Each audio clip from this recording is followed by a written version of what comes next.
Come on, let's conquer. Oh, I will conquer. Rise up and conquer. Conquer them. Tell them no retreat, no surrender. I shall fight till the end of days. I was born as a Makai warrior, and the Almighty God my blade. Fire burn all Satan carrier. Father loose all shackles and chain.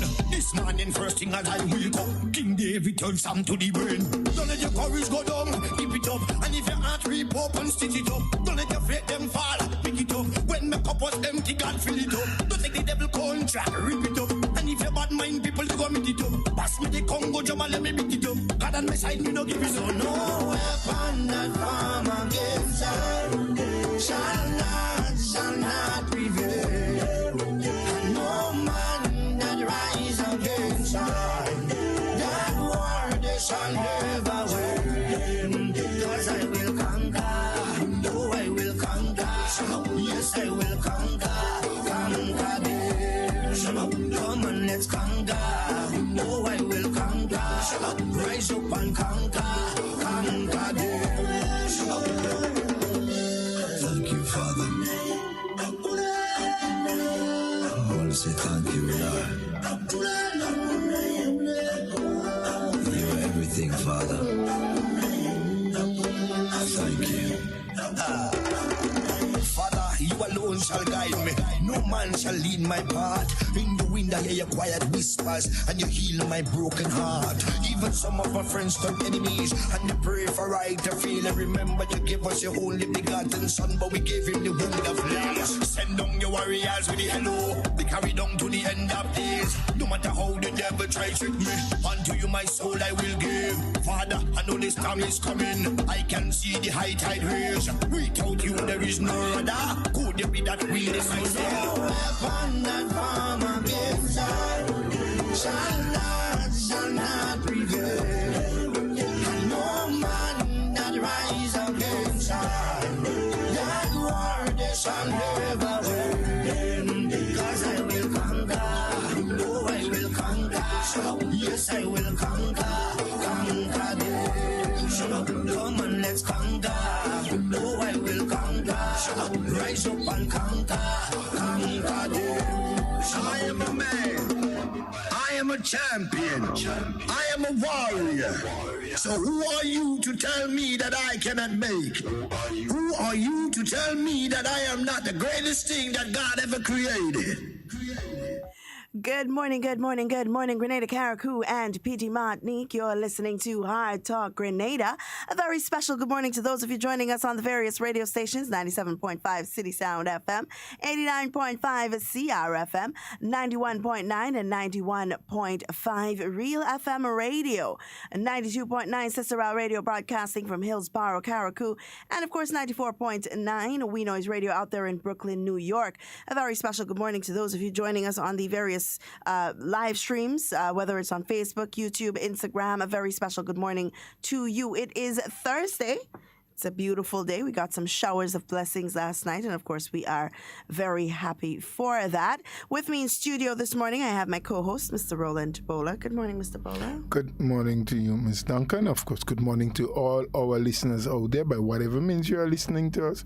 It is again a pleasure to be here. It's Thursday, as was said by Ms. Duncan, and we expect to have a very good discussion as per usual. We invite you to participate, whether by sending a comment, asking a question, just interact with us. This program is all about being interactive. It's all about trying to share information. It's giving a perspective on what we should expect and what should be done or what was done, and letting you have your say. It is an open program where you can have your say. So it's a wonderful moment. I am happy that I have life. Thank God that we are in the land of the living. Whatever it is that is happening to you today, be grateful for it. Even accept that you're having some serious pain, problem, or you're under tremendous pressure. You still need to speak to the Almighty, omnipotent, that great one. Let him know exactly where you are. He already knows, but sometimes he likes when we relate to him. So you continue to have the blessed day as your morning have started, if that is the case for you. or you continue to pray for deliverance from whatever pain, problem, or pressure you are going through. It's another wonderful day. Absolutely. And of course, Mr. Bola, it's Thursday. We are going to do an open line today because we do want to hear from the general public. And of course, we want to continue to encourage persons to get vaccinated. I know we're scheduled to get a second dose tomorrow. Not really scheduled. We are scheduled since Wednesday or Tuesday or something like that. But, you know, we could go out tomorrow and get it. I thought that was a plan that most of us from the office had. Yeah, we definitely do that. Go in tomorrow and get it. And yesterday, Mr. Bola, was a very interesting post-cabinet brief. I'm not going to say I didn't expect that to happen. I didn't expect those plans to be put in place. I didn't expect, most of what was said to be said because, of course, we understand what is happening in St. Vincent. We understand the challenges that they are facing now with most of their greenery, as they call it, their crops. Most of their crops really damaged. And of course, we know that they are one of the region's biggest contributors to agriculture. I don't think they're the biggest. Bigger. They are bigger than us, Right. but they're not the biggest. Nope, Bigger. Nope. You need to consider Guyana. Guyana, yes. Yeah, Guyana is very large in terms of land space, availability to water, and the volumes that they farm. Absolutely. They can do a lot more. As a matter of fact, I recall some years ago, it was felt that Guyana should be made the hub for vegetable and food crop production because they really do have space. And there was an era when I think lands were offered at no cost to Caribbean natives to come to Guyana, especially if you were interested in investing in rice production. So Guyana does have the land. They do have a lot of water. Some pretty huge rivers. Right. That can provide irrigation almost throughout the island. Right. Now, this means a lot for us here in Grenada, Mr. Bola, because now we were given the clarion call to try and facilitate some of the needs and shortfalls that will occur as a result of what happened in St. Vincent. Who did that call came from? You say we were given a clarion call. The Minister of Agriculture. Locally. Locally. We were given well, a I clarion misconstrued what you were saying, thinking that someone from outside of Grenada did make a clarion call. Okay. Locally, it's going to mean a lot for farmers. However, in what was said yesterday, and I quite agree with the minister in saying that we speak a lot about agriculture, but we have to start treating it as a business. We have to start wanting to invest in agriculture, not just wanting government to invest in agriculture, but we ourselves. What are we doing to invest in the agriculture sector in Grenada and its growth and its development? He made mention of similar scenarios that we have mentioned here before, that an individual may have 3 children, and of those 3 children, you want to send one to be a teacher, one to be a doctor, one to be a lawyer, and you yourself involved in agriculture see it as a means to an end. And you don't want your children involved in such hard labor and all of these things. And this is something that generally happens, So we have to start looking at agriculture from a different light, That's where we need to start. It's not just about saying, okay, well, now that St. Vincent is in problems with agriculture, let's just go ahead and plant stuff so we can export. It's a lot more than that, Well, your synopsis of what, and I did not hear all of what the minister said yesterday, but the issue of treating agriculture differently and doing it as a business instead of a pastime for most people is not a new one. It has been consistent by previous ministers of agriculture, by several individuals who have been involved in agriculture at some level. People have been told time and time again, the utterances has been made on many occasions that, look, to really get out of farming, what it can really give you, to maximize on the benefits that we can get. Right.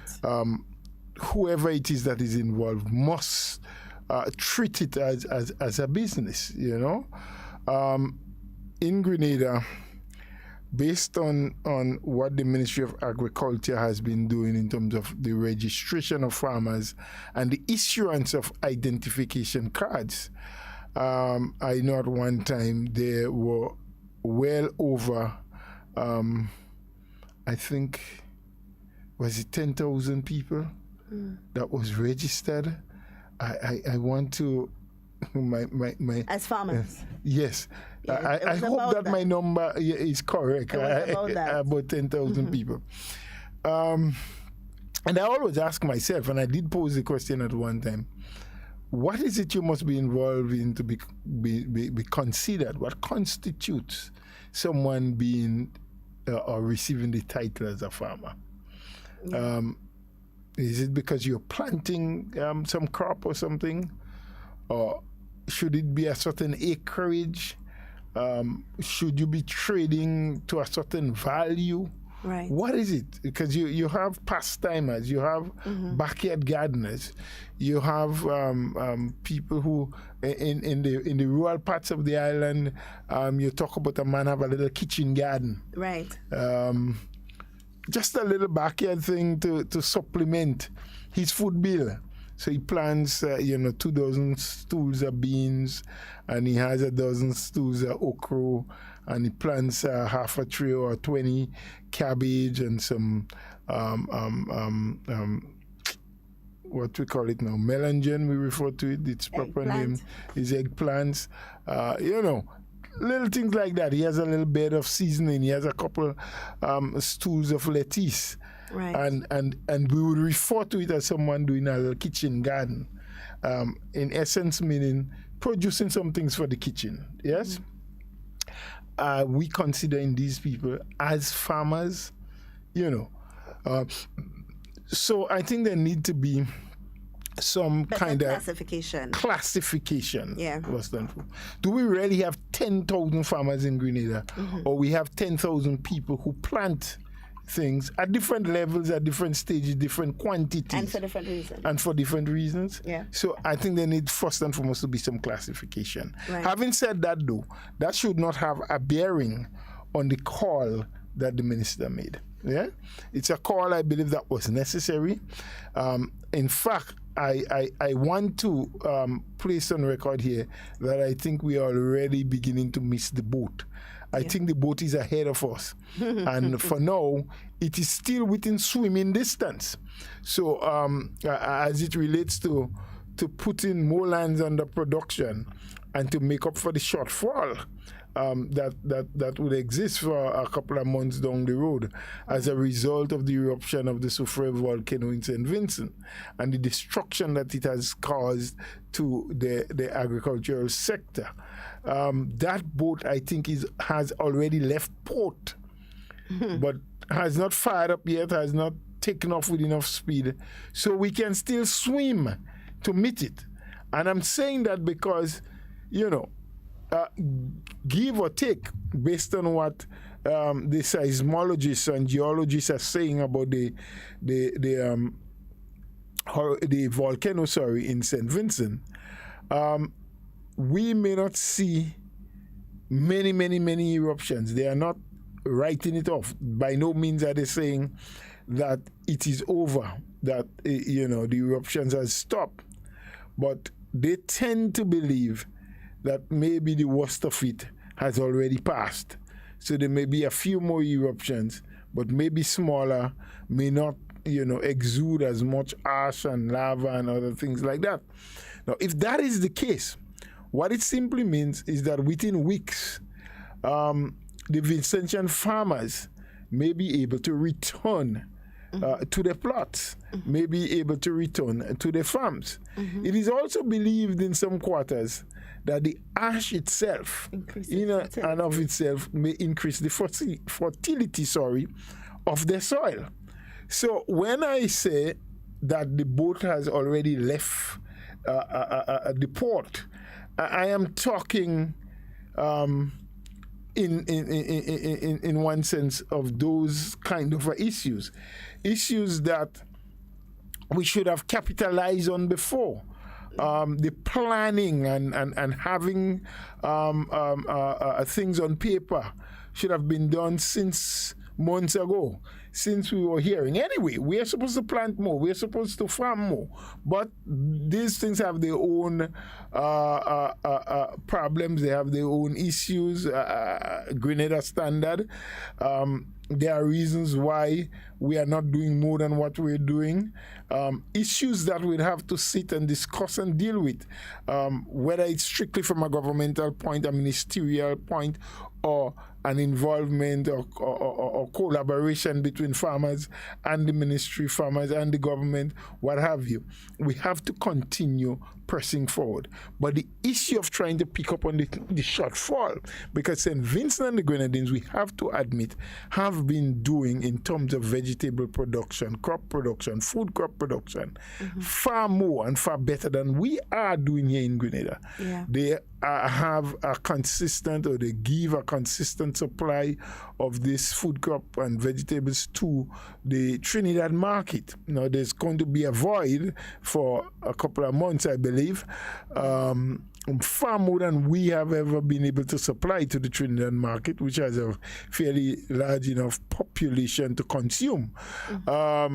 I think they have been shipping maybe less than what they do to Trinidad, but to Barbados as well. They have been shipping stuff there. So it means too that the Barbadian market would see some shortfalls for some of the fruits and vegetables or food crop that St. Vincent has been providing them with. Barbados in and of itself also have had some challenges with the ash. I understand that they have received much larger quantities because of the direction of the wind and what have you than we have here. And so depending on how much they have received, it may have a little effect also on whatever vegetable production that they have been doing for themselves. So it will create some scarcity and some avenues that we probably can capitalize on. But we have to remember that most of the crops that we grow, with the exception of lettuce, probably, that can be harvested 4-5 weeks after you plant them, once the conditions that they're growing under are really good conditions. 3-4 weeks, you can harvest lettuce. Cucumbers, maybe 35-40 days, so you're talking a little over a month. Dashing, or what we call callaloo, is the crop that probably the quickest you can have is you plant them, the conditions are right, they're getting sufficient water, a little fertilizer, you can start cutting the leaves. You won't get the food underneath the dash in itself, but the leaves, which make for good food and very nutritious as well, 10, 15 days, 20 days after you plant them, you probably can start harvesting. So it's about the quickest. But most of the other crops, so you look at cabbages, you look at carrots, you look at beans, you're looking 3 months, 90 days in general sense, before you can start harvesting, from planting to harvesting. You look at bananas and plantains, you're talking 6 to 7 months before you can start harvesting. Yes? You look at yams, you're talking 8 months. Sweet potatoes, 6 weeks, 8 weeks, depend on the variety that you plant. Yes? So I'm saying, and this is why I said I think the vessels already left the port. We can catch up with it. We can still swim to meet it. But we have to start now. Now, if the planning process, as the minister explains, continues for another 2 to 3 weeks before you actually start implementing, planting, and the rate of planting, if it's not quick enough, we may find ourselves putting in a lot of stuff, which we should put in, because I believe we need to grow more food for our own consumption. But the markets that we are targeting, we may find ourselves not being able to, maximize what we should have gotten from those markets. So what would be your, because you engage in farming, and maybe not on a large scale as some farmers, a large enough scale as some farmers. No, absolutely not a large scale, and not even on the scale that I did once before. But what would be your advice to them? Because we know that, okay, they're saying, or government, the minister is saying, yes, we are in a planning stage to see how we can execute XYZ at a certain time. Would you advise farmers to go ahead, start planting? By all means. And not wait, because sometimes we wait and we say, oh, well, the minister said they're planning and we ain't get no information yet and all of that. Should you just go ahead, treat it as your own personal business, which is what it should actually be. Yes. You see an opportunity available for you to get the market. Now, that's something they've been clamoring for the longest time. Oh, we don't have enough market for us to produce enough to export. Now the market has become available. Would we now hear something different? Well, I don't know what we would hear. What I can speak to is the manner in which we operate as a people, or in the manner in which the farming community operates. There are always a handful of people in the farming community that sees what they do and the practices that they are involved in as a business practice. They have reasonable sized farms. They have workers on board.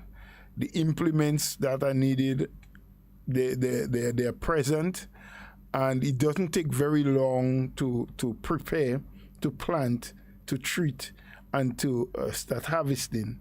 But it's just a handful. Maybe 15, maybe 20 farmers of that nature we can count on.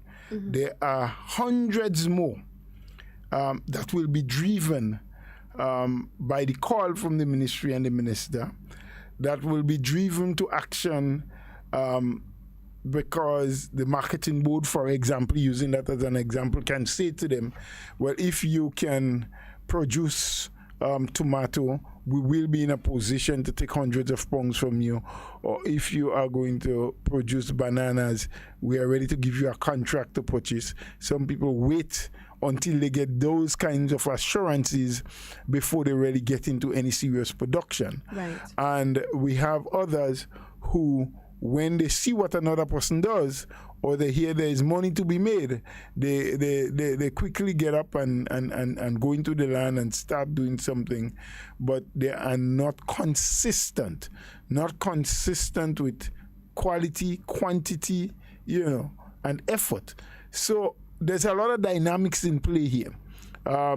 I think part of the plan that the minister has, or the ministry has, is to utilize some of the government-owned estates, the mass of lands that government have, and to try quickly enough to bring them under production of a variety of crops.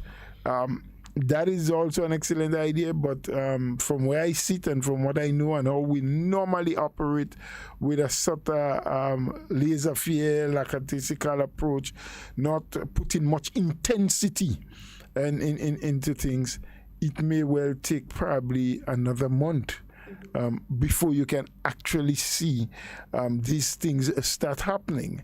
And if that be the case, in another month, like I say, there is a possibility. I didn't say for surety, but when you listen to the seismologists and so on, the geologists that are studying the volcano and working within St. Vincent, they are indicating that they believe they have passed the worst already. Not that there will not be any further eruptions, or that the activities that are taking place in La Soufrière has suddenly become dormant. No, they're not saying that. All they're saying is that even if there are a few more eruptions, they do not believe it will create the kind of, or bring out the amount of ash and create the kind of problems like we have been seeing. Now, the other thing we need to know is whether or not the main hub for agricultural production in St. Vincent is within the red zone of the La Soufrière volcano. Now we hear about the ash being spread island-wide, has created some handbug, has damaged some tree crops and food crop. But if the major production hub is not within that red zone, close enough to the volcanic activities that are taking place, and you have other areas where with a reduced level of activity, volcanic activity, it means that the resurgence and the restart in the agricultural sector can start taking place there long before you get closer to the volcanic area. And while it may take a time, just like it will take time for us before they can harvest, we may by then be losing part of the market that has been available for us to capitalize on. Right. That is a lot to think about. It's a lot to consider. So would you say that we need to go forward with implementation as aggressively as possible? As aggressively, but also strategically, right? You don't want to just encourage or give assistance to people to just plant, right? Helter-skelter all over the place. What do you plant? Why are you planting what? What may be most needed? What was it St. Vincent and the Grenadines were supplying to the Trinidad market? What is it they have been consuming at home? What is it they have been producing to the Barbadian market? Right. That we believe will be in short supply for a period of time, that we can now really push the production of those items and know that there is a readily available market. But that's just one part of it. What are the means of transportation that we have to ensure that when these farmers engage in planting, that quickly or in short space of time, we can have them harvest, we can do the pickup, the grading, the packing, the preparation, and have it shipped out, within a day and a half, because most of these items are perishable. I mean, you can't harvest a cabbage today and leave it out of cold storage for 5 days and then another 2 days to package and ship and expect it to remain in good fresh condition, right, as when you harvest it. So there's still a lot of logistics there to work out. Maybe it is not too difficult for transportation because we do have vessels that ply the sea, go back and forth to Trinidad, go back and forth to St. Vincent, to Carriacou. But we have to know for a fact, there must be some level of assurance that for the efforts that the farmers put out to produce, that there definitely will be returns and returns in a way that they will feel encouraged, that it will enable and encourage them to want to do more. But mind you, with all that I've said, I don't want anyone to feel, or for the farmers themselves to feel, that I'm pouring over cold water on the idea. I think the idea is excellent. I do believe that outside of the vacuum that is now created, that we are trying to fill, there has always been a need for us to do more on the agricultural front. There's always been a need for better organization. There's always been a need for greater implementation. There's always been a need for greater collaboration between ministry, between government, between farmers, between the marketing board and other marketers. There have always been a need to ensure and develop the inland transportation, making sure that it's not only available, but it's of the quality and standard that the goods produced can leave the farm and arrive at the packaging house or wherever in a fairly good condition. Sometimes, we have pickups and we have vans, we don't have the proper crates. We don't package them properly. So you have tomatoes, for example, by the time they get to the marketplace, by the time they get to the supermarket, also they're all squashed and soft and, not the kind of quality that a consumer would want to purchase. The issue of bananas, they are all bruised and all sorts of things by the time they reach the packaging house. So these are areas and things that from time memorial we had to do work on, we had to improve, we had to continue, doing things about. So by all means we should go forward. My own concern is just that the window might be closing on us quicker than we think. in terms of the opportunities that may be available outside of Grenada. Now, we also have a few other things that we have to consider, right, Mr. Bowler? We have to consider ensuring that we maintain the local market, Yes. Ensuring that we are able to meet the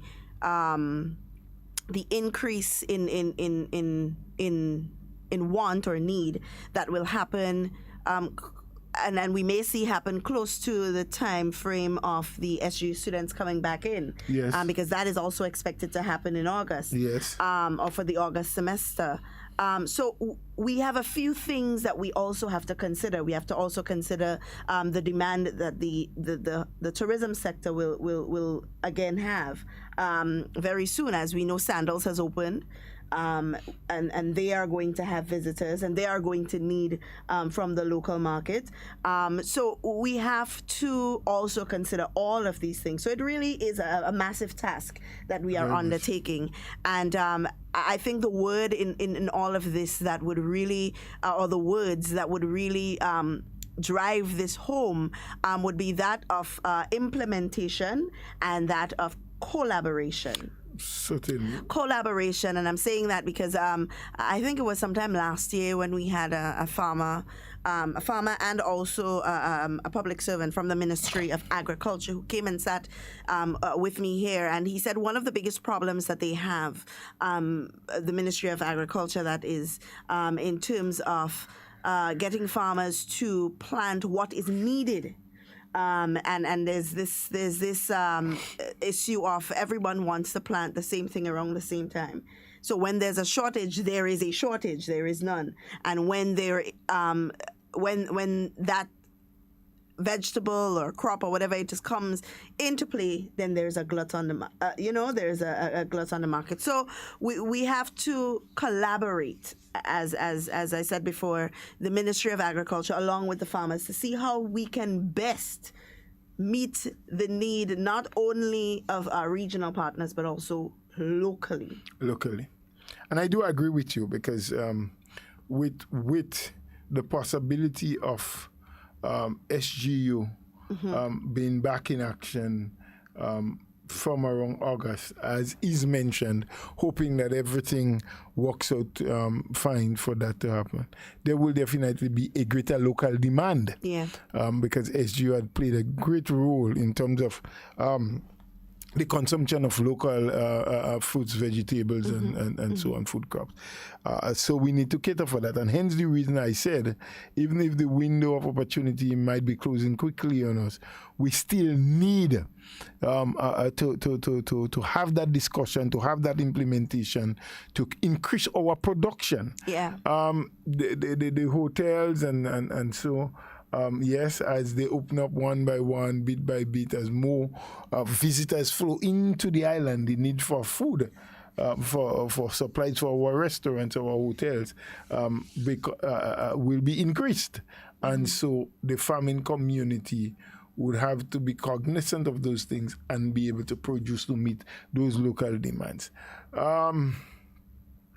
There's also a few other things in the planning and preparation process that must be looked at critically, and the ministry would have to play a major role in that aspect, in terms of making sure there is the availability and accessibility to farming implements and equipment and so.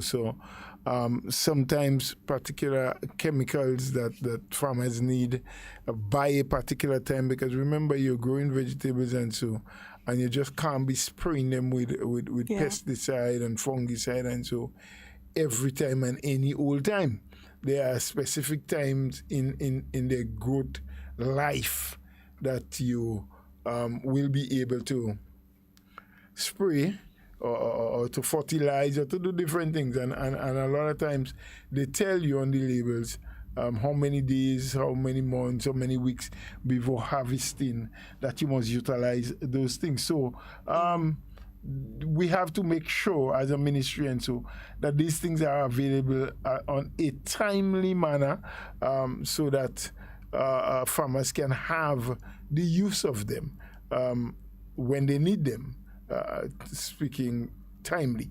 There is also the need to look again, and I think some level of thought was put into that, the whole issue of pre-elasticity. Because as farmers increase production, as there are more food crops available on the farm, it emboldens those who decide to steal from farmers and take away their hard-earned labor. And it's not just the stealing that is concerning, it's the destruction of the crops after the stealing. Yes, that is, I think that is even more disturbing than the stealing itself. You know, and that is something that I meant for us to bring up as well. How do we now manage the issue of pre-elasticity? Now that we have an increased demand or expected to have an increased demand for supply, how do we now manage this vice? And that's why, as you said earlier on, collaboration, implementation, and information is so very vital in the process of going forward. Because the farming community, through the Ministry of Agriculture, should know what is on the horizon to come. Yeah. What is being set up? What is being structured? Where are we at this time? What level of production do we have now? What level of production would we need to satisfy the demands 3 months down the road, 6 months down the road, and be able to advise farmers what they should be planting, what they should be doing at what time, and needs the collaboration of the farmers. But they also, the ministry needs the collaboration of the other players, Ministry of Tourism, or Board of Tourism, as they are called, or what have you, because they are the ones that may have up-to-date information on who is coming, when they're coming, what sort of numbers we can expect on any particular day in any particular week. So the planning process to have food available, locally grown and produced food, would be set in train. I find sometimes with all of the wonderful ideas and good intentions that we have, many a times we are following the bus. Right. We're not ahead.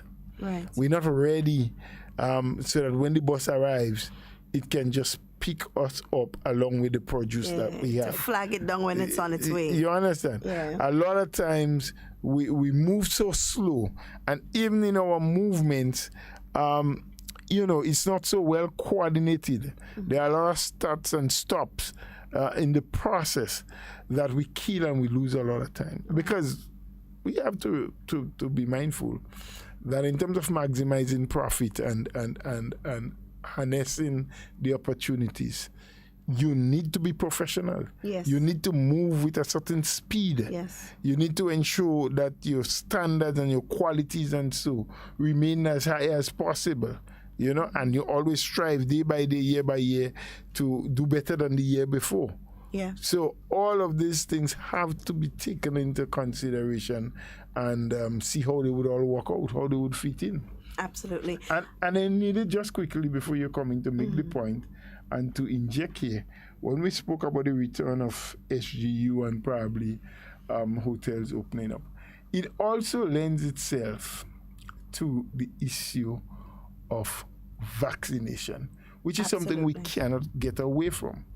Because many of the airlines and of course tourist ship and so that are planning to restart their business are saying we're not only going to ensure that our workers, our sailors, our pilots, what have you, are vaccinated, but we would also want every passenger, be it on a boat or on an aircraft, to be vaccinated.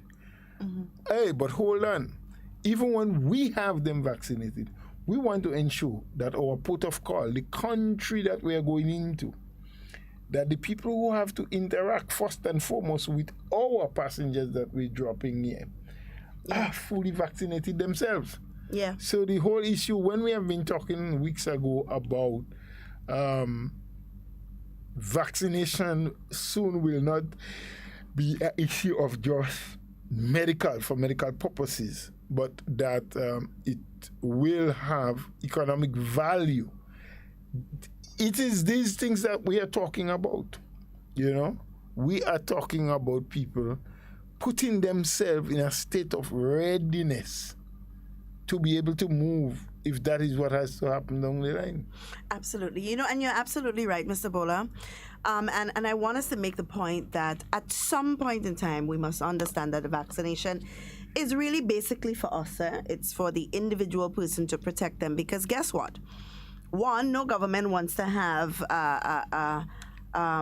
mass fatalities on their hands, which is what has been happening in most countries who have been hard hit by COVID. Look, just yesterday, I believe, Barbados is now trying to contain a cluster that they would have identified in their hospital.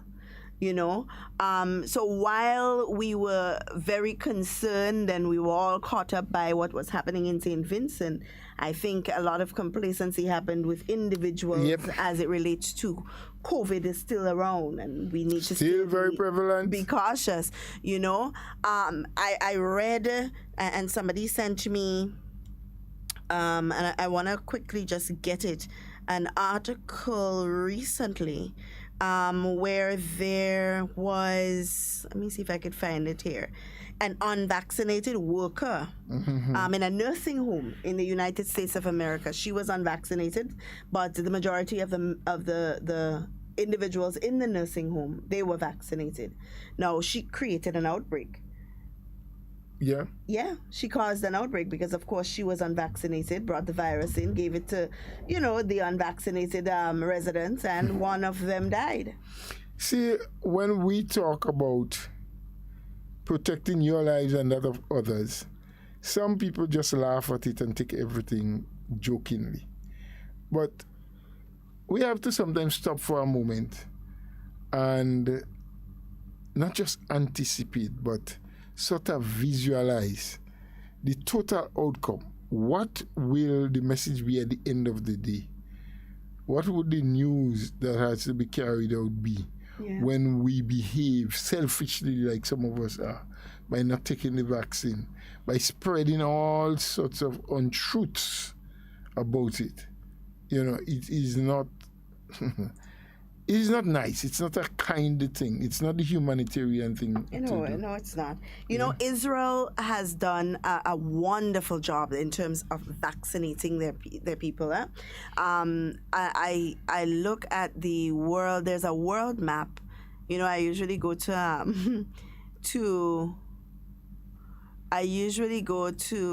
Bloomberg to check to see what the figures are. But Israel has done a wonderful job, of course, in terms of vaccination, to the point where their people are now able to move about more freely, and they're able to do a lot more economically in terms of travel, accepting people, being able to congregate, you know, and that is where every country in the world is aspiring to be right now. Well, Israel was among the first to inoculate more than 90% of the adult population. And that's a wonderful feat. That's something, as you correctly say, that most countries are aiming to arrive at. And so now they can open up, because I saw videos of where gyms and all sorts of entertainment center that was once closed are now opening up, and the economy is starting to move with some level of vibrancy once again. Of course. And that's where we want to be. And it is that vibrancy that would allow us to produce more agriculturally and take advantage of the vacuum that is left in the market as a result of the eruption in St. Vincent. Of course. But if you speak to, and we have been speaking to people who engage wholly in farming in Grenada, and solely for the purpose of selling to hotels and so on. And they would tell you that more than 90% of what they produce is consumed by the tourism industry. And we may not want to hear that, but I mean, it's the truth, because there are some people out there who are of the belief that we focus too much on tourism and not enough on agriculture, but one does need the other, because we are unable to, or unwilling in some cases, to consume local produce. In most cases, you'd find, especially during COVID, you'd hear last year, March, during that period, where individuals were saying, listen, even though we have COVID and we're not able to import, or we're not able to do what we have to do, we still don't have that level of local consumption to meet the needs of what we produce.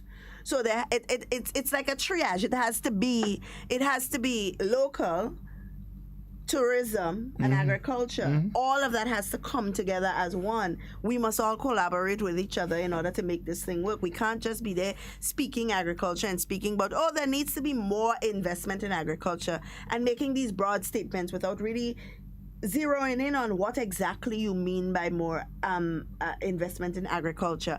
And does the more investment that you are speaking about in agriculture, does it require really the attention of government, or does it require the attention of the people, or does it require the attention of the farmers? Well, I think it's a combination. Government has the right through the ministry and the minister to set the policies, to give guidelines. But I think the bulk of responsibility falls in the ambit of the farmers. Yeah. The people who actually do the work on a day-to-day basis. You need the technical advice, the agronomical practices for varying crops must come through the extension division of the ministry. Right. You need to ensure as a ministry that the requisite inputs are in the island and are at a price, being sold at a price that is affordable to farmers. Yeah. But the farmers do have a major role to play. After all, at the end of the day, when produce is being sold from the farmers' land, the finances goes to the farmers, not necessarily the government or the ministry. So we as farmers have a really important role to play, and that's where, as you mentioned before, collaboration is so vital. Yeah. And understanding what we should do and how. But there's also, we've been talking about farming in terms of crop production, but we haven't really honed in on livestock. Livestock production, because we ourselves here in Grenada, we get a lot of livestock from St. Vincent. Of course, especially small ruminants. Well, cattle, we are almost totally out of the production. You go to some parts of the island, Pearls, close to the old airstrip, you would see a couple of cattle there. You go to places like River Sally, Bathway area, parts of River and Twine, the Point Estate area, you'd see a couple, so you have 6, 7, probably 8 or 10 guys who still pull around a cow or something. But by and large, on a weekly basis, the carcass of the animals that are butchered at the abattoir are imported animals. Imported. We have a call on the line, Mr. Bowler. Let's take this call quickly. Hello, good morning. Morning. Hi, good morning. Mr. Duncan. Morning, Mr. Bowler. Hey, how you doing, bro? Fine. Happy to hear you people this morning. Yeah, we're just happy to hear you. and I just want to, add to what you people were saying, because I'm on the road and I just had to stop to my little bit here. I want to agree with you, Mr. Bowler and Ms. Duncan, that in order to truly develop the agriculture sector in a formidable way, in a sustainable way, we would have to take a collective approach in regard to dealing with that. Agriculture by itself, given the way our economy is structured, cannot sustain it. We would have to merge that with tourism. I can tell you from a practical point of view that when you have like SG open and things are normalized, most of our produce will be sold in the south of the island. Right. And you know who resides in the south of the island. Yeah, and you know course. what's taking place in the south of the island. Yes. And, agriculture by itself, yes, it probably needed, capital injection. But we would also have to take a collective approach with regard to dealing with our agriculture. We have to forget the little politics and little differences and stuff like that.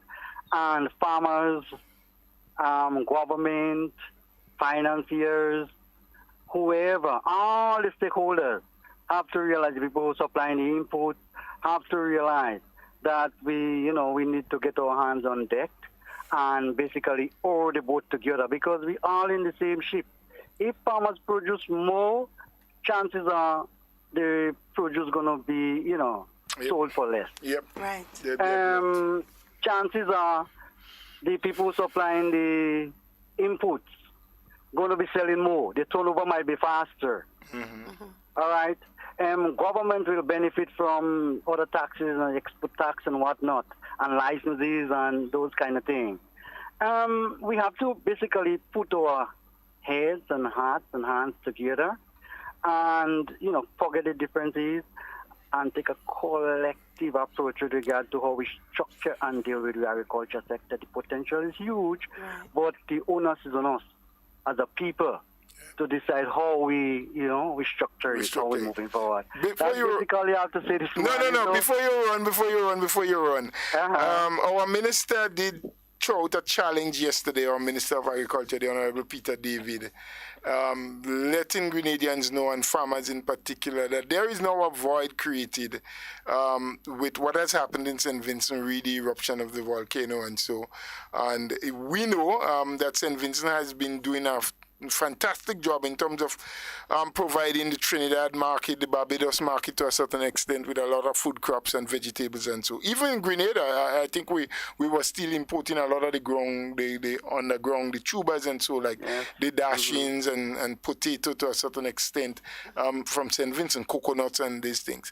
Now they may be off the market for a little while, and that we should take there in the planning stage based on what he said. And I was just saying with the listener and Ms. Duncan this morning, I believe, yes, there's an opportunity there for us, but the boat has already left the port. It's not far gone. We can swim to meet it, but I believe we have to work harder and faster. Very hard and fast. We should have been far ahead. We should have crops in the ground already, but if we continue I don't think we are late, I don't think we are too late, maybe, I should say. Well, that's why I said the boat has left, but we can still meet it, because St. Vincent in and of itself may be able to come back into production in a month or two based on what the seismic research are showing. They're saying that they believe the worst of the volcano has already passed. There will be some eruptions again, in their opinion, but maybe not as harsh and big as what we have seen before. So that tells me that if that is the case, some parts of the island might be able to go back on the production. What do you think, Biju? Can we still get that opportunity and maximize on it? Well, we should dash into that. And wherever the market presents itself and you have guaranteed market, people should try to fill in the void, because agriculture is about producing things and selling it and making sure people consume it. Why am I saying Andrew? Yeah, well, you're accustomed to because I'm always on the radio station with Andrew. Mr. Bola, let me tell you, man, whether we want to accept it or not, our products are unique in terms of taste, and it's easy, very easy for people to gravitate towards our taste. We have really nice. We think that we produce the same thing as St. Vincent, but our taste is different. That's it. Definitely. And and I have the opinion that there are some markets that sometimes you move into it temporary, and all of a sudden you become the main stakeholder in the market because people gravitate towards your stuff.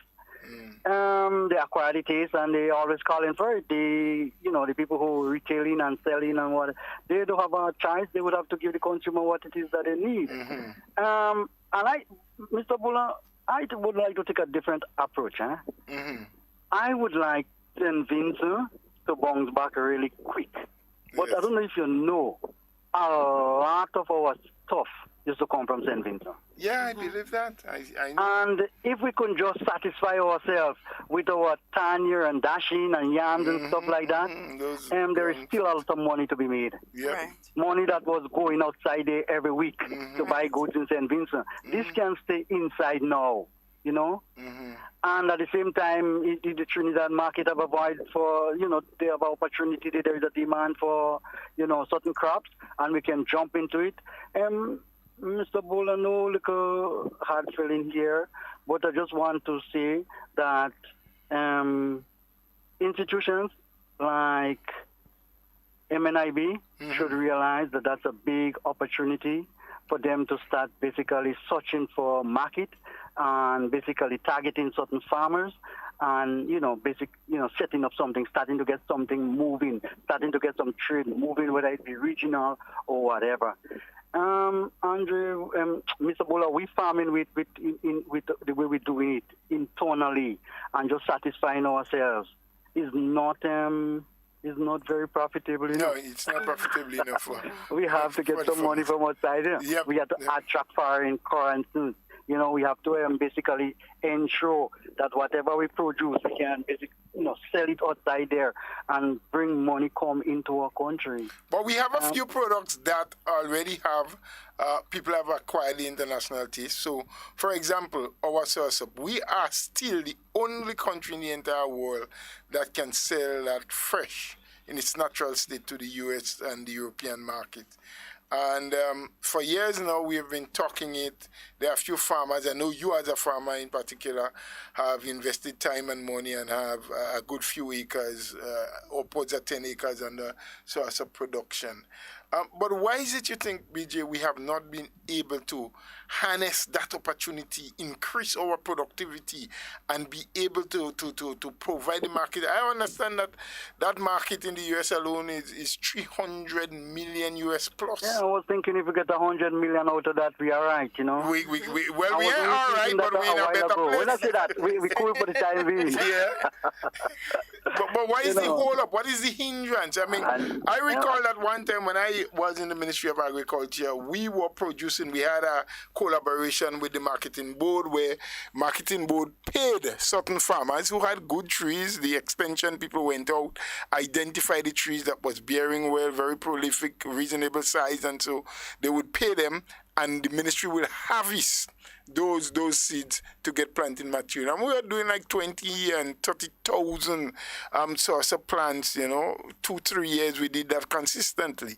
But I am shocked and surprised to know. Well, I shouldn't say shocked. Maybe shock is not the correct word, because I have an understanding sometimes farmers, because they get the plant source up, I think goes at $1 or $2 from the propagation station, almost give away, like government is just subsidizing everything. But the farmers are not really making use of that kind of ability. That's I wonder why. Well, you see, Mr. Bola, if you notice, people is of the notion that government have to provide everything for them to farm. Yes. Well, nothing to go so in no country in the world. The second thing is that there is a disconnect between, what should I put it, what is outside there, yes, and what we should be targeting. There is a disconnect. Think about the quantity of investment that we put in crops that don't make sense and we cannot export. Mm-hmm. Think about, Mr. Bola, the quantity of money government does put in the agriculture sector, direct sometimes. Mm-hmm. I mean, with, to run Merribo, think about it, to provide the plants, to ensure that, that when June come, you have 40,000 plants. Well, Mr. Bola, from the time all you're producing plants, Grenada should have planted 3 times over. Yes, man. I agree with that 1,000%. 1,000%. The amount of nutmeg, cocoa, soursup, and what that comes out every year, you hear about 30,000 in this, 40,000 there, but you can't see the production at the end of the day. Exactly. So, Mr. Bola, I think what needs to be done is that whereby government had sort of leave it loose and say, well, farmers, you are the private sector, go and develop your place. And I think government needs to basically play a more active and direct role with regard to how you want to develop. I say the government, I probably mean the Ministry of Agriculture. Mm-hmm. Right. If they want to plan, say, we're targeting 200 acres of soursop this year. You need to identify the people who have the acreage for it and who are going to plant it and who are willing to plant it. You need to find out where the funds coming from to do it and the management of it, where the planting materials coming from, and then you go in and do it, and then you have supervision, monitor, and control. While you are doing those big acreage, I'm not saying that you shouldn't target the man with the 5 acres and the 2 acres and the 1 acre, because sometimes that's the land that you have. Yes. But the focus shouldn't be on those kind of activities. Yes. You're basically scratching the ground when you're doing those. You're spreading yourself to thin, to service all those things, to harvest. Sometimes a guy pick up 10 pounds of soursop on this farm here, and by the time he move with it to go on another farm to pick up another 10 pounds, the 10 pounds that he picked up at first damage, because of the road, the bounce, and the storage. I spoke about all that this morning too, the way they store it and stock it on. All of those things, you understand? So you better you have those things in a central place, and you're basically, able to monitor, control, supervise, because we don't want to lose that market. If we lose that market, this is going to create a big dent in our national economy, and it will create a big dent into the farmers' pocket, including myself. So, BJ, do you think that the formation of cooperatives, in that instance, where you have small farmers, say, I have a farmer that has 10 acres of land, but I am accustomed planting soursop and so on. Do you think the formation of a cooperative among farmers to meet these kind of needs would be a good idea? Yes, once people remember, cooperative require a whole heap of cooperation. And once people are willing to cooperate properly and unite, cooperatives can work, and you have a lot of beneficial effect of having cooperative. Right. Let me give you an example.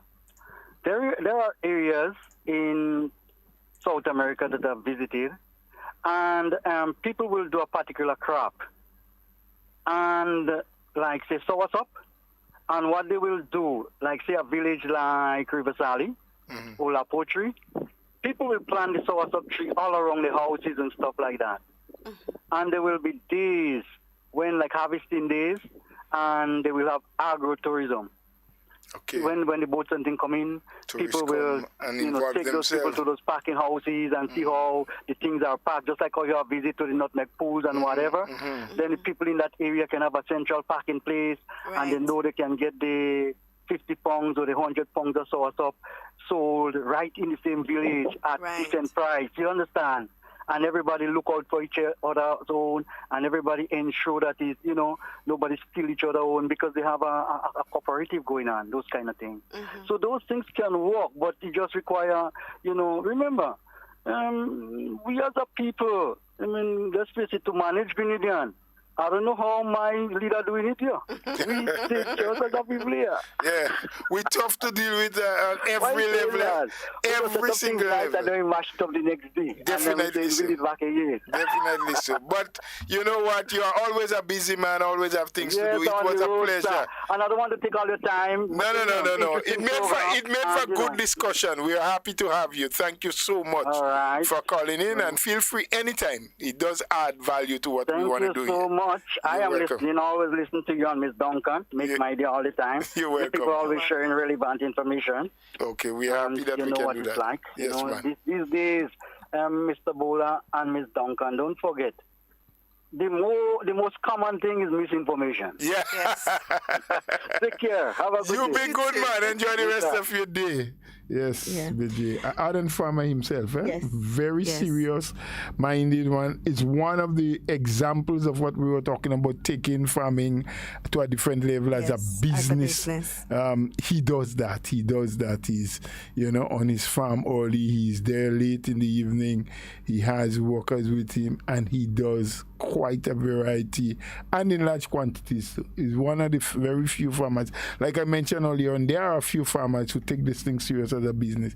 He is a farmer that plants in great quantity. By now, I think BJ all by himself could be close to 30 acres probably of soursop.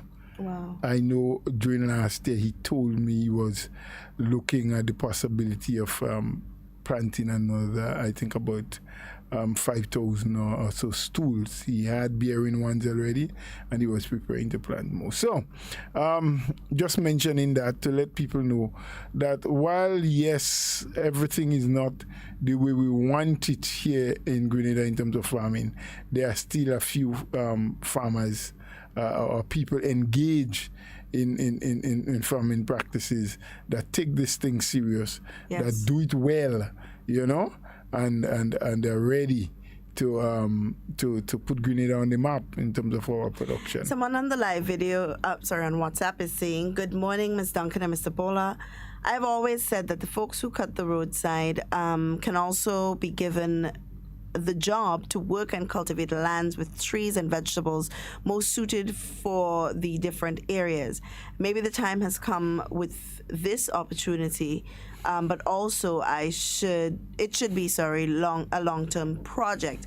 I know government has invested in what we call the farm labor program. Oh, that has been ongoing for quite a while. Where they now. have employed individuals to go and help the farmers on their plot, young people, and to and they pay them. I'm not sure if that is currently still happening. It is still happening. They are in preparation stage for this year's farm labor. It's called the farm labor project. Not necessarily just using the bushes, because the bushes just cut bush. But they're necessary in their own... Yes. And there are some people who does the bushing that can and does be used on the farm, because you see the farm itself and the work that is needed sometimes is a little different to that which is done on the road, you know, and cleaning the road. You need certain skills depending on what you're doing, because it's not just about cutting bush. Yeah. It's also about pruning. It's about drainage. It's about ensuring that the farmer gets what they need to be done. And a regular debusher or someone who just cuts bush by the road may not necessarily understand what needs to be done to trim or prune a soursop tree or a cocoa tree, or how do you deflower and sleeve bananas. It's different from just using a cutlass on the side of the road. So we have a caller on the line. Hello, good morning. So, yes. Good morning, Miss Duncan, and good morning, Mr. Bola. Good morning to you, sir. Duncan, for a while, I say you was intentionally letting my credit run out. But sorry, I didn't know that there was a call online. She didn't indicate that to me. No problem. What you're saying is so important. I just like to piggyback on it. Yes. Now, Mr. Bola and Miss Duncan, you made a very important observation or point earlier on when you said, sir, that we should categorize who is a farmer. Yes. You know, because too many times, like you say, people who doing just a little backyard gardening, you know, gets in the brew of being a farmer. Now, Mr. Bola and Miss Duncan, we must say who is a farmer. So when it comes to planning, we should know who we are targeting. Because I'm a guy with common sense. Yes. No, because in the past, it seems that people who get assistance should not be getting it. That's what has been my observation. No, I believe we have an opportunity now to make a fresh start going forward. I believe that. But we must put the necessary checks and balances in place to check the progress every step of the way after implementation. Too many times there is no serious follow-up. For example, we just had a farm labor program support. We just had a farm labor program. But if you go back now to check the farmers that got assistance, you would realize that generally speaking, nothing would have been done. You understand? In some of the lands that got work. if you check it now, many of them would go back to being what they was before, bushy, non-productive. But listen to this now. I'm giving Minister Peter David a pass for now. Only for now. You understand? Listening. Because farmers seems to be very optimistic about the way forward with that minister. You know, I have gone past the stage of blaming the past. You know, it's the way forward right now. Mr. Bola and Ms. Duncan, the technology is there. The question I'm asking, do we have the necessary technical and other related qualities to manage and implement what we want to do? For example, finding market has been our problem in the past. We now have a very profitable market for soursop. The question I'm asking, brothers and sisters, what is preventing us from planting a couple thousand of acres? We have the... Oh, he's gone. Something happened. Something, yeah. Yeah. But we'll get you. But yes, he will call back if he needs to. But he had raised a really good point. I don't know if he calling back or someone seemed to already be. See? Yeah. Hello, good morning. Hello, caller, good morning. No, we don't have anything. Okay, so I was making the point that he raised a very good point when he spoke about market. This is always a concern. We know that we are a small size, small population. And BJ, the previous caller, hinted to that to a certain extent, saying that we spend a lot of time, money, and energy planting a whole lot of things that are not of very good value for us because we constantly have an oversupply. So we are there are a lot of farmers into just the vegetables, the tomato, the melon, the cantaloupes, and then at one time you have an oversupply on the market and you don't have good price, and sometimes it becomes very scarce because nobody has. And the things where we really have a market, we're not maximizing on it. We have a call on the line. Hello, good morning. Good morning, Miss Duncan. Good morning, Miss Cammy. How are you? Good morning to Mr. Bola. Good morning, Mom. Good morning. How are you doing, Mr. Bola? I'm very well for the time being. Thank you. All right. Well, I have a little problem here. Yes. I went to see the Minister of Agriculture this morning. Yes. I know, Mr. Bola, you have some good and some. They're not nice. They don't know how to speak to people. They don't, they have a problem. I don't know if some of the secretaries have problem home, and when they reach on the job, they take it up on people. But, I respect for myself, and then I have respect for those in authority. That's why I didn't blaze that woman this morning. I'm glad you didn't. My son is in the U.S. Army. And he said, Mom, he always complains to me, Mom, we have so much of herbs in Grenada. And when he go to buy some zebra pig or lemongrass, he go and ask for that in the Jamaican store, in the state he living in. They always give him different things. And he tell one of the people that he come out with the best at home, and he know both, right? As a Grenadian. He said, Mommy, you must go and speak to those in the agriculture department and ask them if they could get herbs to go up in America, Carriacou and all kind of things. He always tell me, up to last night he tell me, go and talk to them people. So I say, well, okay, I'm going to go this morning. And I notice every time I go there, that lady have an attitude with me. I don't go to beg the minister. I'm going to let him know what my son say, so they could send boots out there. He tell me a little bag, as empty bag, it's $5. Yes. And the lady have attitude. And Mr. Bola, they have to stop that. They must be a professional. What they have with people, Mr. Bola. I went to see Miss Vane. She was not in. The lady told me she don't come in today. As I step out, Miss Vane in Chicago. And even if any one of us has a citizen go to see any minister and we go to bed, that is not the secretary and business. No, it's not. To stop this kind of thing. If the Prime Minister call election in the morning, you see all ministers of government. So I don't know why it's a problem. So I know somebody listening. Yes. They better tell these people, whenever I go to see any minister of government, handle me good. Because I will really cause them bad. No, don't. I will cause them bad, Mr. Bula. Don't. And no apology. You have to know how to deal with people. We need to train them better. They must be more professional. But show them that you are mature than them. You are bigger than them. I told Mr. David the last time about that same woman problem, you know. Yes.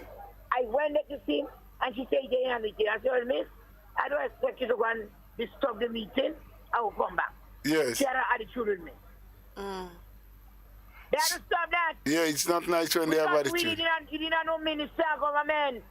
Because we the one that vote and put them there. Yes. And this secretary and them have attitude. Leave the problem outside of the building before they go in the building and come inside the office. Yes. And I tell you that cost about this morning. But I have respect for myself and I have respect for those in authority. Well, have a good day. Glad you didn't.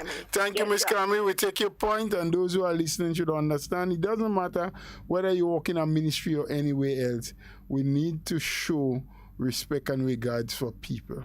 They are our clientele, so whether you work in a grocery store, a supermarket, at the bank, wherever, your clientele has to be treated with respect. People must know that they must treat their clientele with respect. When someone comes in to see your boss, to see the minister, to see the supervisor, you greet them well. Good morning, what have you. I am not a customer rep trainer, but you greet them properly. You ask, how can I help?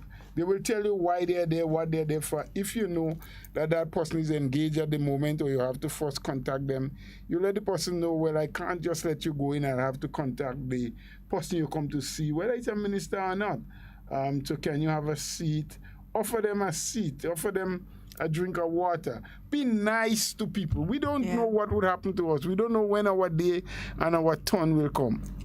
Doesn't matter where you are in life, what you do in life, do it well, do it to bring satisfaction, but make sure that you don't squeeze anybody the wrong way. You don't push them up a gum tree, but you treat them with respect because they are human beings. Mr. Bola, as we're speaking here now, NEMO has announced that there is currently an explosive event happening at the Lassafre volcano. Yep. So as you were saying earlier, they have seen the worst of it, but it's not yet over. Yeah, that's what the seismologist said. It is not over. Could be a couple of weeks from now before they can call it quits or say it's over. They believe that there are some stuff in there still to come out, but the eruptions may not be as frequent and as volatile as has the velocity like the earlier ones. So there you're seeing, isn't that a picture of it that they're showing there? Previous. Oh, that's a previous picture. I mean, we'll start seeing videos and stuff soon because they have been good at sending these things out. But it just goes to show that, as BJ said and yourself, it's not too late. We just have to move aggressively, but collaboratively. Yep. I think that is the most important point of all. Moving collaboratively to meet that demand. Or meet what is going to be expected of us. And not just meet it, but meet it in a way that we can maintain it for whether it's weeks to come or months to come, or where we can make an impact enough that it becomes a permanent fixture. That's how we have to look at it. But guys, the lines are open. I know I didn't say that before. And time is already almost up. But the lines are open. The number to call is 440-7377 if you're calling locally. And if you're in the diaspora and you want to give us a call, it's 347-329-3101. You can also give us a call on WhatsApp or send us a message, and we'll be more than happy to relay that message to the public. I know there are lots of people on the live video sending their messages, their highs, their hellos, their comments. We have love coming to us all the way from India. India, that's very far away. It's a long, long way from here. That's But very, it tells very you the far away. power of technology. Of technology. Yep. Sometimes when we think we're saying things on social media just for Grenadians and for Grenada, that's not really what happens. Yeah, we put People things all out over and the we think world. it's a laugh just for us. Yeah. But, People all the over the way world listening. it sells our country out there. I remember some time ago we did get one saying hello and I all the way from Nigeria. Nigeria, yes. Yeah. So. That was very, very early on. But with all of this, Mr. Bola, what we do want to encourage people to do as well, we know we spoke a lot about farming this morning, and we are going to hear the critics on their live videos and their social media platforms and so on, speaking about agriculture and government's investment in it, and there needs to be more capital investment in agriculture and so on. But I think what we need right now is to fix the problems that we have currently in terms of working together, in terms of proper implementation of what we already have, and then work on doing more, because you can't just keep pumping more into something that is broken or something that is not functioning properly. It's like putting oil into a broken engine. You just expect it to work, but it's not going to work, or it's broken. Well, I like the analogy, but I'm not too sure that the agricultural sector is broken, I think it's moving. The engines are turning. It has energy. It has vibes. It has people that are willing. I think it just needs better coordination. And management. And management, yes. We have another call on the line. Hello, good morning. Good morning, Miss Duncan. Good morning. Good morning, Mr. Bowler. Good morning. You are a bit low caller. We're hearing you. I don't know if you are too far from the phone or something, but if you can just get the volume up a little bit, it would be a lot better. Are you hearing me now? Yes. Still low. I'm a first time caller. I've been following your guys' program for a very long while now. Yes. And this program this morning, especially in agriculture, I applaud it so much, But the point I want to make, is that there is so much, on land that is not utilized in this country. Okay?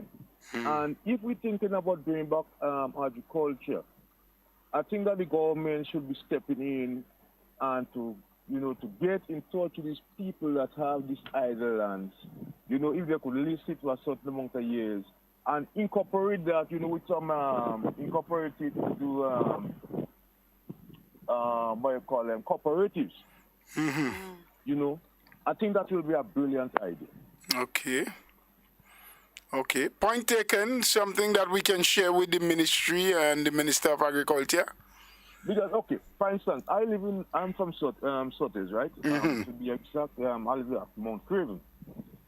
And since I'm growing up, there was an estate at Mount Rodney Estate, right? And there is a vast, there is so much land there that it's owned by somebody. I believe that the information I get the person from St. George's, I don't know the person's name. But, when you look at a piece of property, and it's a very good place to plant soursop.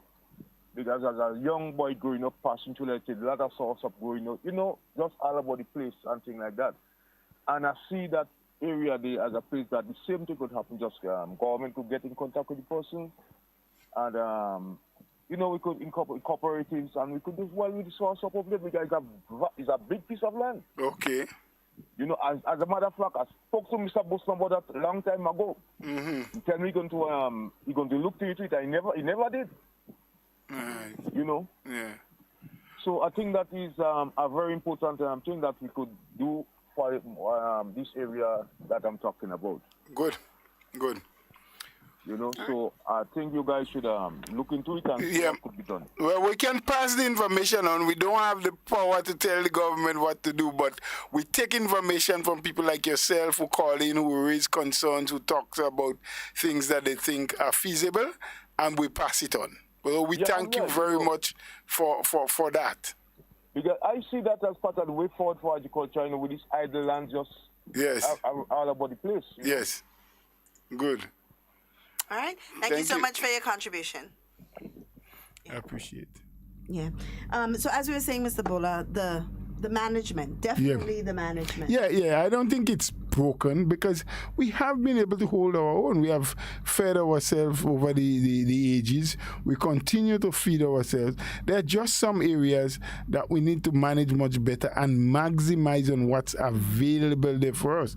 I mean, from centuries, from way back when, we know about the geese boat, the banana boat coming here. We call it the banana boat, but it came for banana.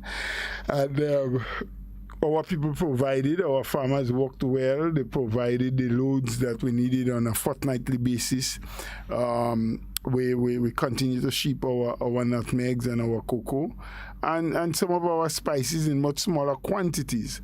But I think what is really important is for us, and I think institutions like Marketing Board really need to get off from where they are and find for us these unique markets, those places where we can sell these kind of produce, because there are some unique things that Grenada produce, or some things that Grenada produce better than a lot of other countries, and really make sure that we harness that we get people to understand the benefits and values of growing them, and so they can grow them in greater quantities and can be assured of a readily available market for reasonable prices, because that's another thing that we have to always stress on it, because sometimes some of our farmers or some people in the farming community have an expectation that because you say a crop is a good crop to grow because it is productive, or there's a readily available market, or you can be given a contract, we expect so much per pound or per kilo, per bag, and if we don't get that, then we get disgruntled and we believe it doesn't make sense. We have to understand and plan well and know to keep a market and to ensure that you remain in charge of the market, that you must not only have the product, but your pricing must be reasonable enough to keep the consumer and the customer, so the buyers, interested in what you're selling. Because, sometimes when your price get too high, they turn off. And when you don't have customer, you can have the product. So the product must be available. The price must be reasonable. The packaging must be attractive. The placement must be right, and all those things. So we have to, I think these are some of the areas that we need our people in marketing to work on and to create these niche market, these avenues, and we need to supply them consistently so that we can hold them and not necessarily compete with other players in the market for what they are doing. We are unique in our own ways. And as one of the callers said this morning, whatever it is we grow, the taste and everything else is always a cut above the rest. You know what I saw recently, and of course that is going to bring the conversation, or a much larger conversation, as it relates to taking a raw material and turning it into secondary product. I saw in Marketing Board, I feel it's Marketing Board, breadfruit flour and cassava flour, well packaged, and I haven't tried it as yet, and I think that's one of the things I've tried. Well, they've been around for a while, not necessarily on the Grenadian market. I hope those that you've seen it was were locally produced. Locally produced. I remember, I think it was about 2013, 2014, thereabout.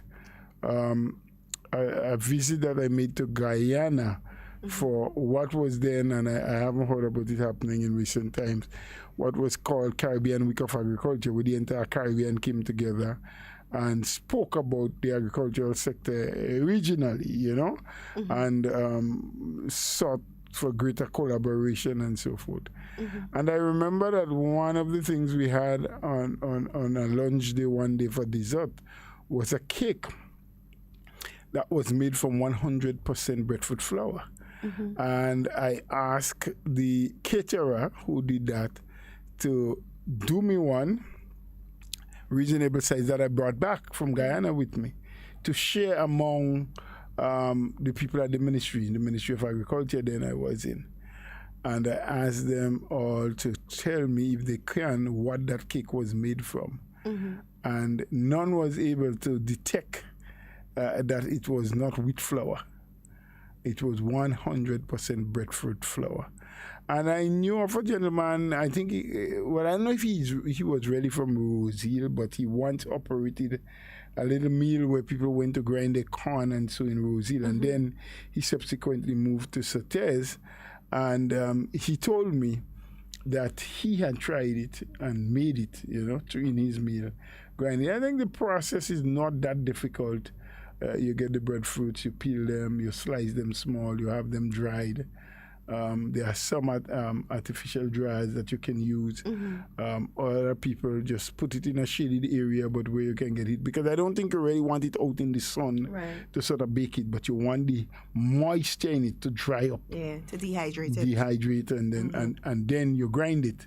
And you get it. You get the breadfruit flour. It looks good there. I see you bring up the. Yeah, I wanted to make sure. So it's Henwood Products, I believe, and it's made in Ladig, St. Andrews. Oh, wonderful! And congrats. And gluten free. Well, gluten free, of course, because it's not wheat. Yeah. Wheat is what I think you get gluten from. Yeah. It's amazing. I think I'm gonna try it and. Well, we have known about cassava being used for different things.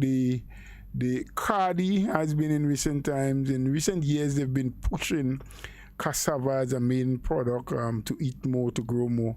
And they have been doing what was called the cassava mash, where they would sort of have it grind, but still not dehydrated before they do it. And they would mix it with the wheat flour to give you the cassava bread, which has been on the market now for a while. There were a couple of bakeries. I don't know how many of them does it now, but I know Cardi has been pushing for that. Even the sweet potatoes we can use it to make the flour. So you can have a combination of plantain, breadfruit, sweet potatoes, cassava, and they make for good dishes, and they are far more healthy absolutely than the wheat flour. Yeah, I'm going to try it because anybody who knows me knows I love being in the kitchen. So I'm going to try it. I know you, but I never knew that. Stop that. I didn't know you love being in the kitchen. I love being in the kitchen. I like trying new things, putting my hands in. But you know something, you have to be very, very, very careful with how you're sitting. I love being in the kitchen too, but cooking. It is to eat, right? Yeah. So with that at all. So, I love to cook. I love to cook. So okay, that's a different thing from love being in the kitchen. When I see them, I get excited because you're always looking for alternatives to I'm not a big fan of flour and these things. So if I can find an alternative, but I like bakes. I like to make bakes and I like to eat bakes, but I'm not a real big fan of flour. It's not really that healthy. So if I could find an alternative that I could use, I would love to try it. But it does bring into the bigger picture, producing not just for consumption, for exportation, but for consumption and local consumption, but also for turning it into a well, that's what they call value added products. Right, because we know about breadfruit. A lot of people love breadfruit for all long. I know from my neck of the woods about roasting it, and then the next morning you kind of fry some, and you make your breakfast out of that. But if we can have the production of flour on a much larger scale, it means that, as you correctly say, we have an alternative. We do. Right? So it's not just about, so you can have a good all along now with breadfruit in it, and of course, breadfruit dumpling. Breadfruit dumpling. Someone on the live is saying, and I'm laughing because of the last statement he made, but a very valuable point nonetheless. He said, we always call on government to take the lead and to implement projects. There is something called self-employed entrepreneurs. But then he also said, forgive me if I didn't get the spelling right. I went to school in August. Well, I mean, you should have more schooling than us, because if you did August while we were home playing, it means that you got more school. But we value the point. It is so true that, and we have spoken about that so many times, that every time there's an opportunity in the agricultural sector, or people feel there's something more to be done, why doesn't government this or government that or government the other? And private sector people can get involved. Young people with the ideas can form themselves into a cooperative, into a partnership, into something, and venture, and do things and create employment for themselves and for others, and of course a source of income that they can continue to strive. But you know, and survive as BJ correctly said, the one of the lead roles of forming a cooperative is cooperation. If we can't find it in ourselves to cooperate with each other, then we're in for some problems. Well, then you can't have a cooperative. We know that. Just the naming of it brings about the true meaning behind it. It's about cooperating with each other and getting things done that will bring value. Absolutely. Before, because time is going, Mr. Bola, and so before we get into closing, I do want to alert the general public that there will be a national conversation on vaccination happening on Sunday, April the 25th. And it's a virtual conversation from 5 to 7. And you can join the Ministry of Health on Facebook. And they will be speaking about general vaccination. I mean, I don't know how much more, Mr. Bola. No.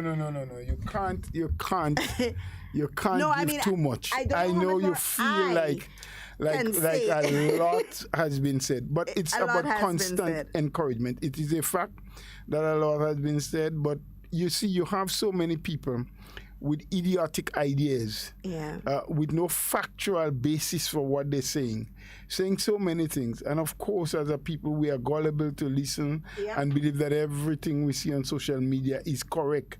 The only reason why it's there is because it's factual. No, there's so much misinformation that the real information is being stifled. Yes. And so we have to constantly remind people and encourage people of the importance of getting vaccinated. You really want life to come back to some semblance of normalcy. You want to be able to party and go to entertainment and to sit by the bars and drink and to, do a lot of the things that you once did that you think you miss now. The way to get it back and to get it back quickly is by getting vaccinated. And not only that, if you want to be a part of the solution. Yes. That should be in essence the biggest positive message, being part of the solution, and not contributing to the problem. Because when we don't get vaccinated, that is exactly what we are doing. Well, some people are not convinced that by not getting vaccinated and by encouraging others not to, with all of the fake news and the false information, they're probably not even aware of what they're doing. And that is why it is so important to continue with the conversation and the reminder and letting people know that by getting vaccinated, you're actually not only protecting yourselves and your family, but you're protecting livelihoods. You are bringing back into play the economic activities that can spur more to happen, ensure that jobs are created and that people can be paid and paid on time, and Grenada can continue to move forward. Absolutely.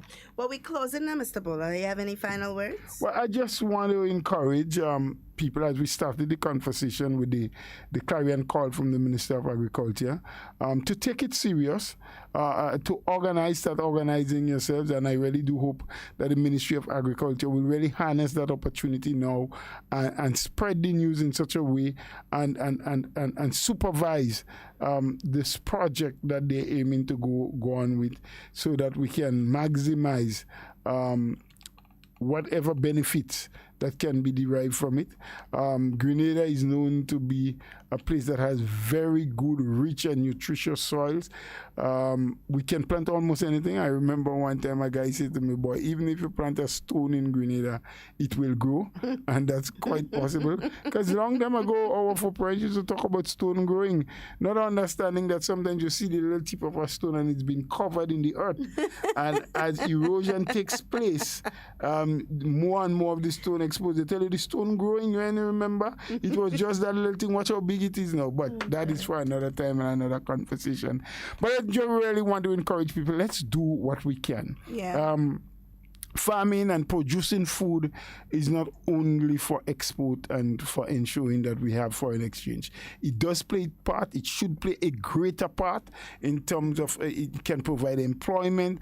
It provides food security. It makes sure that your family and yourself can at least pick something from the garden and put into the pot. So food security, which is equivalent to national security, feeds our people, prevent starvation, provide jobs, and jobs at different levels, because when the farmers grow and their produce is being purchased and it has to be exported, and so it's not only the farmer and his family benefit. You have the people with the transport, you have the pickers and the handlers, you have the packaging house where these goods are screened and packaged, you have transportation to the airport or the seaport, you have the airport authority making its a bit of income from storage and handling fees and what have you. So it's a wide cross section of people gets a bite from the production of agricultural goods.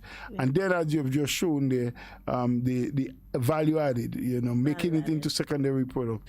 Again, it's a chain reaction of what we can have when we get seriously involved in agriculture. So I encourage people to do it and to remember that as we go about trying to do our own thing, making life better for ourselves, vaccination is definitely the answer.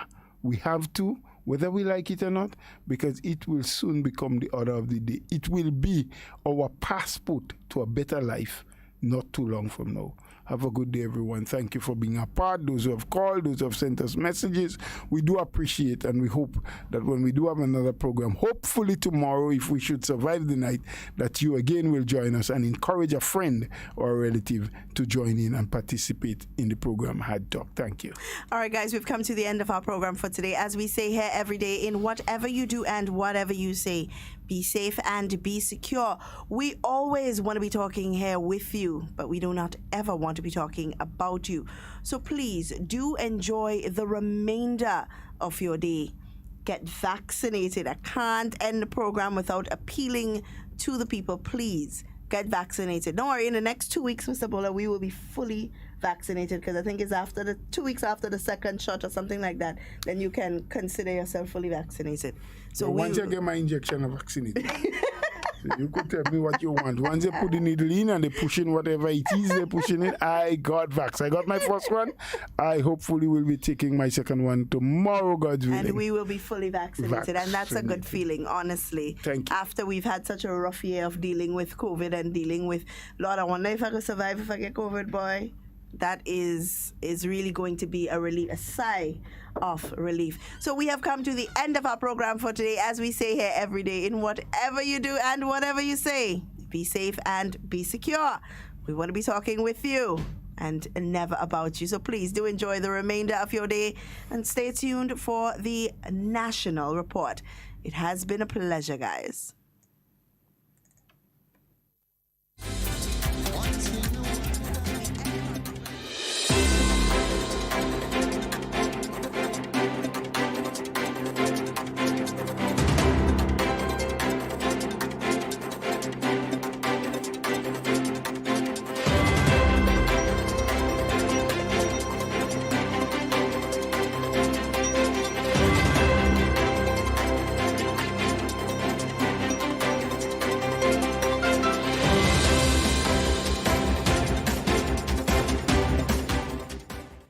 Groundbreaking ceremony for Beach House project as Grenada continues to attract high-level investment.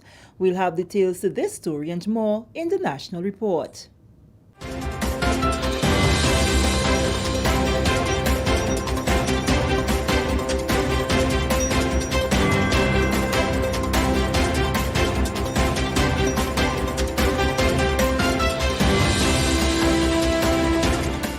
Welcome back. With the details to the news for Wednesday, April 21st, 2021, I am Sharian Noel. Grenada continues to attract significant investment in the tourism industry.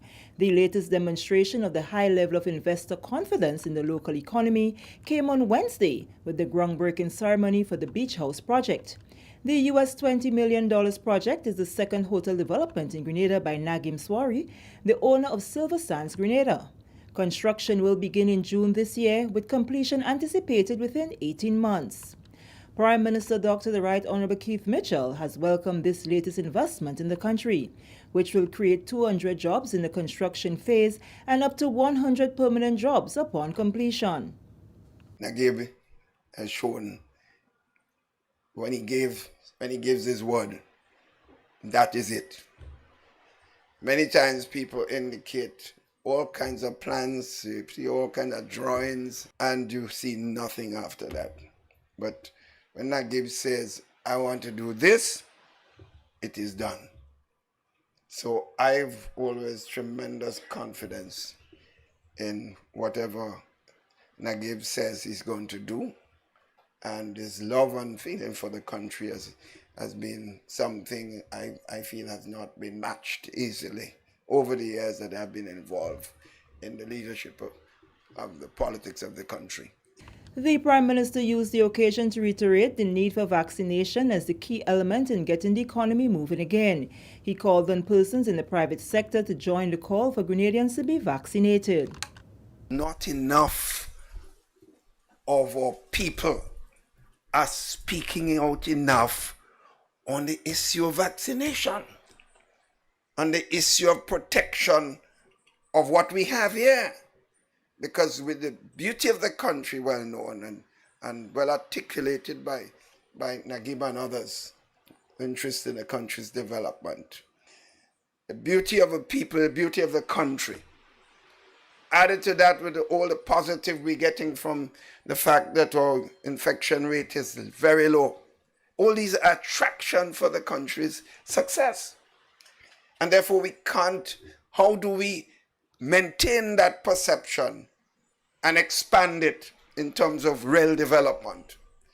Not enough of the private sector is speaking. How can the private sector, who has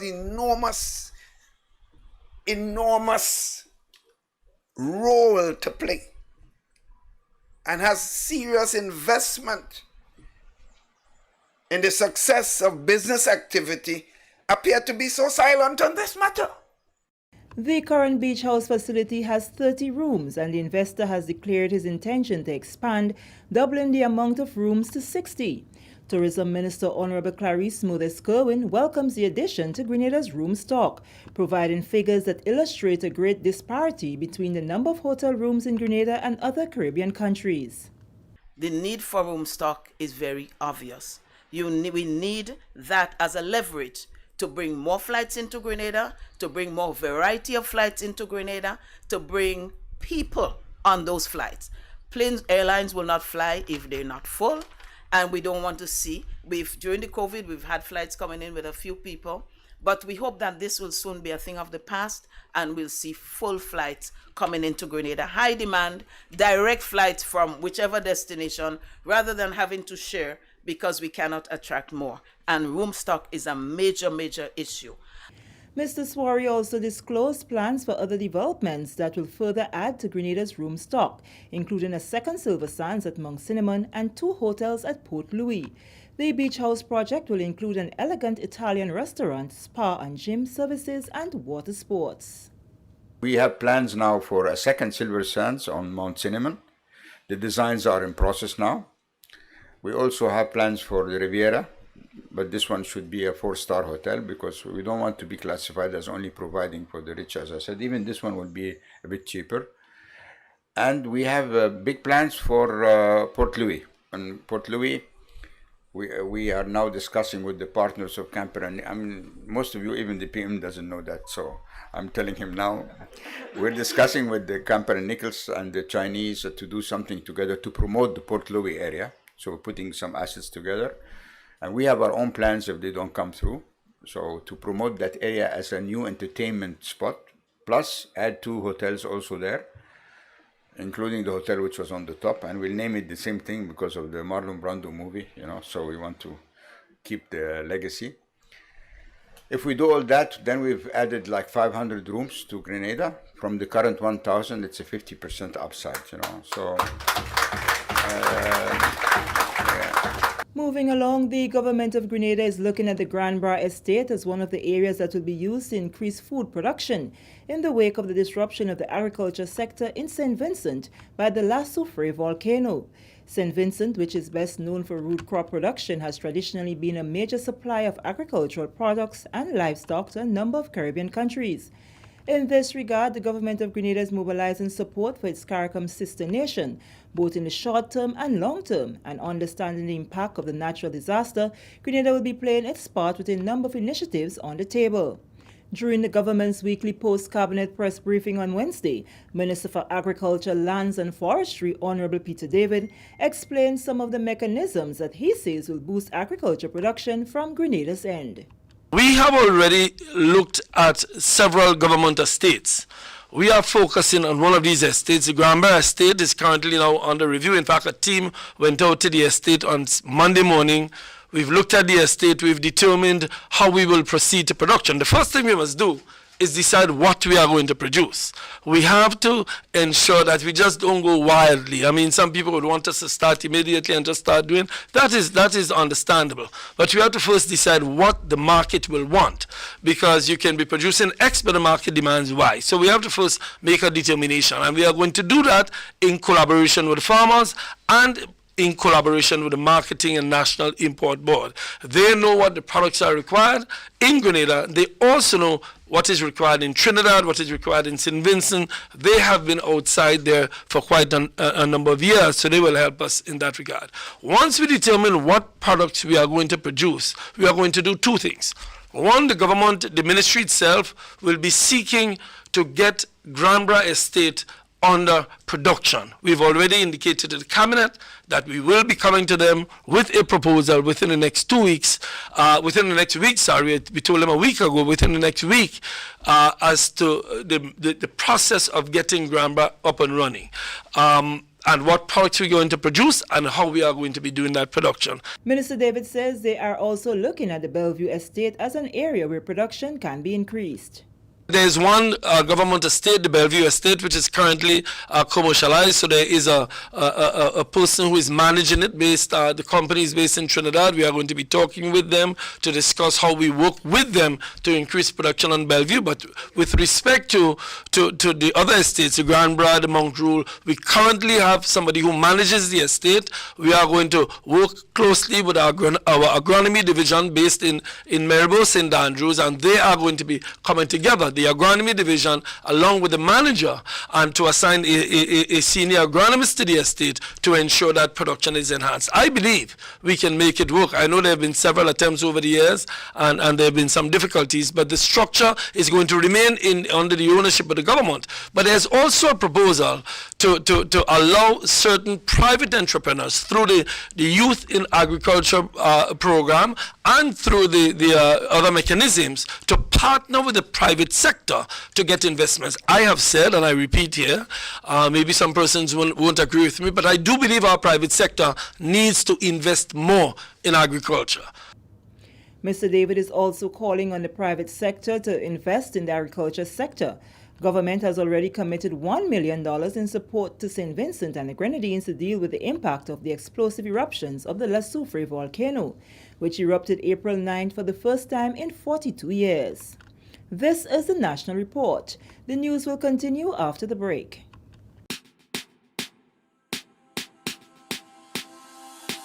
Hey, are you gonna wear your mask today?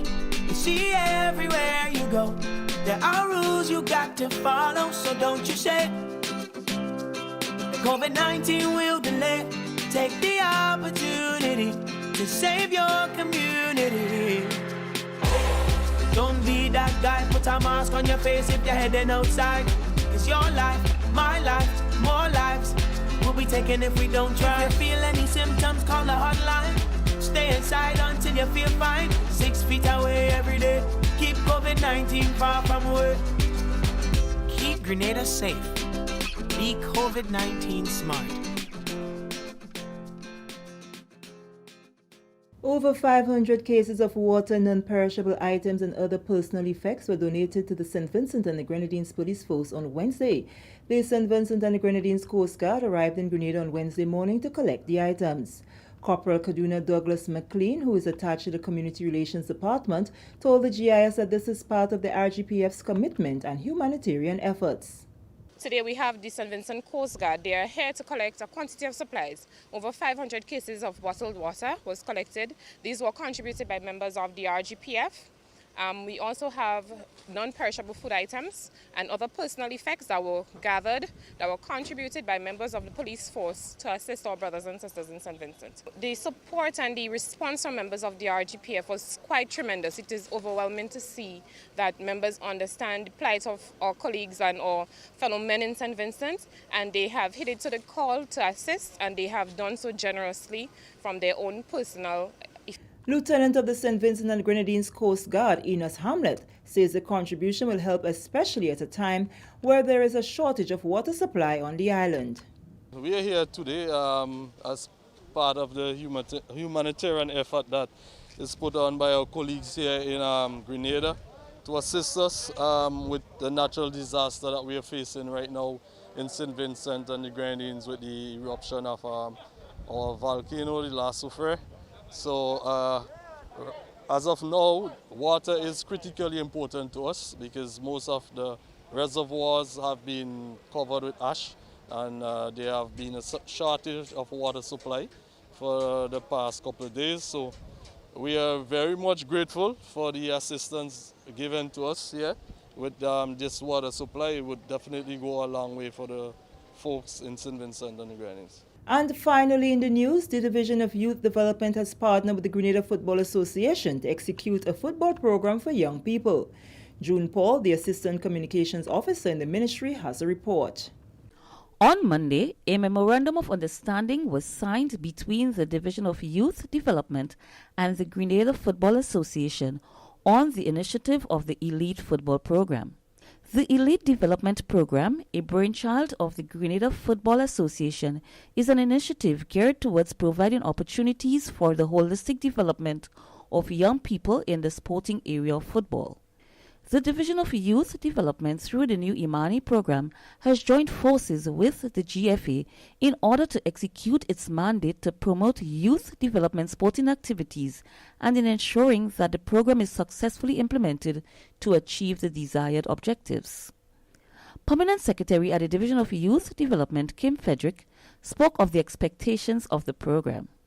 Frederick says once implemented successfully, the young people can develop professionally and represent Grenada at the highest level. This partnership, we expect that, it will be implemented successfully.